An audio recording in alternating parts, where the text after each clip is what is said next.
नागपुर में ओबीसी महासंघ के अध्यक्ष बबनराव तायवाड़े ने आज प्रेस कॉन्फ्रेंस में जानकारी दी कि सरकार के 2 सितंबर के आदेश के अनुसार कुंभी जात प्रमाण पत्र की प्रक्रिया आज से शुरू हो गई है। अब वंशावली और पुराने दस्तावेजों के आधार पर योग्य लोगों को प्रमाण पत्र मिल सकेगा, लेकिन उन्होंने स्पष्ट कहा, अगर किसी ने फर्जी दस्तावेज दिए या हेरफेर की तो प्रमाण पत्र जारी करने वाले अधिकारी और लेने वाले दोनों पर कार्रवाई होगी। बघा, प्रक्रिया 2 तारखेला जो शासन निर्णय निघाला त्या अनुषंगाने जी प्रक्रिया आजपासून सुरू होते आहे, प्रक्रिया सुरू होते आहे। काही लोक म्हणतात की जात वाटप प्रमाणपत्र होणार आहे, तसं नाही, प्रक्रिया सुरू होते आहे। आणि या प्रक्रियेमध्ये जी 2000 पूर्वीपासून जी पद्धत सुरू आहे त्या पद्धतीप्रमाणे ज्यांच्याकडे वडील, आजोबा, पंजोबा किंवा खापर पंजोबा यांच्या महसुली किंवा शैक्षणिक कागदपत्रावर कुणबी, मराठा कुणबी किंवा कुणबी मराठा या जातीची नोंद असेल आणि त्याच्या नातेवाईकापैकी म्हणजे वडिलोपार्जित वंशावळीतील नातेवाईक कुणाला एखाद्याला कुणबी, मराठा कुणबी किंवा कुणबी मराठा प्रमाणपत्र मिळालं असेल आणि ज्याच्याजवळ प्रमाणपत्र आहे ती व्यक्ती जर प्रतिज्ञापत्र देत असेल की आमची ही वंशावळ आहे, या वंशावळीतील यानुसार हा माझा नातेवाईक आहे आणि माझ्याकडे कुणबी प्रमाणपत्र असल्यामुळे या माझ्या नातेवाईकासुद्धा कुणबी किंवा ओबीसीचं प्रमाणपत्र देण्यात यावं,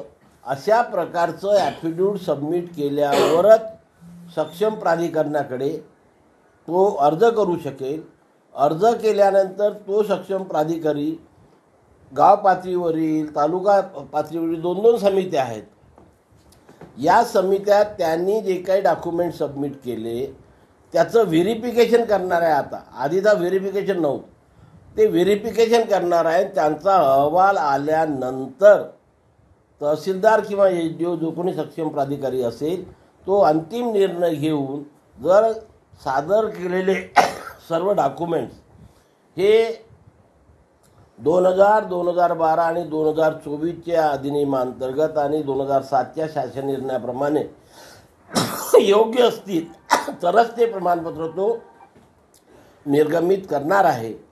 आणि त्याच्यामुळे मला तरी याच्यामध्ये अजूनपर्यंत नवीन काही वाटत नाही, कारण सरसकट जो मागेल त्याला कुणबी जातीचं प्रमाणपत्र द्या अशा प्रकारचा उल्लेख कोणत्याही अधिनियमात नाही आहे किंवा 2 तारखेला निघालेल्या शासन निर्णयामध्ये सुद्धा नाही आहे। आणि का आहे? नाही, आपल्या माध्यमातून मी आमच्या ओबीसी समाजाच्या सर्व स्वयंसेवकांना, कार्यकर्त्यांना, पदाधिकाऱ्यांना आणि जागृत नागरिकांना ओबीसी समाजाच्या एक आव्हान करीन की त्यांनी एक टीम तयार करून तहसील ऑफिसमधनं ही प्रमाणपत्र निर्गमित केले जाते।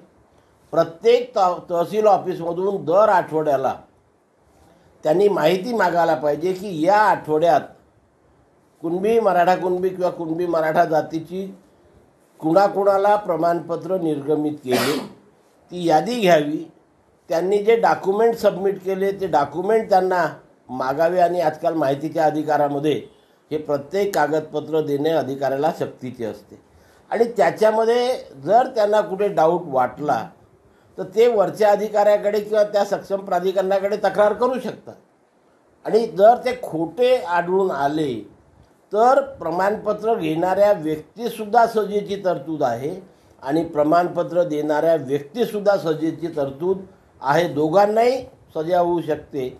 आणि त्याच्यामुळे ज्याच्याकडे कुठलाही पुरावा नाही अशा प्रकारचं कृत्य कुठलाही प्राधिकृत अधिकारी करेल हे मला योग्य वाटत नाही। आणि म्हणून 2000, 2012, 2024 आणि 2007चा शासन निर्णय याप्रमाणे ज्याच्याकडे वडील, आजोबा, पंजोबा, खापर पंजोबा यांच्या महसुली किंवा शैक्षणिक कागदपत्रामध्ये किंवा न्यायमूर्ती शिंदे समितीने जी काही आणखी कागदपत्र अधिकृत केलेली आहे, नाही, हे बघा की आज जो प्रत्येक ओबीसी व्यक्तीच्या मनामध्ये ज्या शंका कुशंका निर्माण होत आहे, वेगवेगळी वक्तव्य आमच्या ओबीसी नेते मंडळीकडनं केली जात आहेत की अशा प्रकारच्या शंका आहे आणि मग सरसकट प्रमाणपत्र निर्गमित होतील, हे होतील, ते होतील. या शंका जर त्यांना दूर करायच्या आहे तर त्यांनी नजर ठेवायला पाहिजे. शिक्षेची तरतूद आहे ना.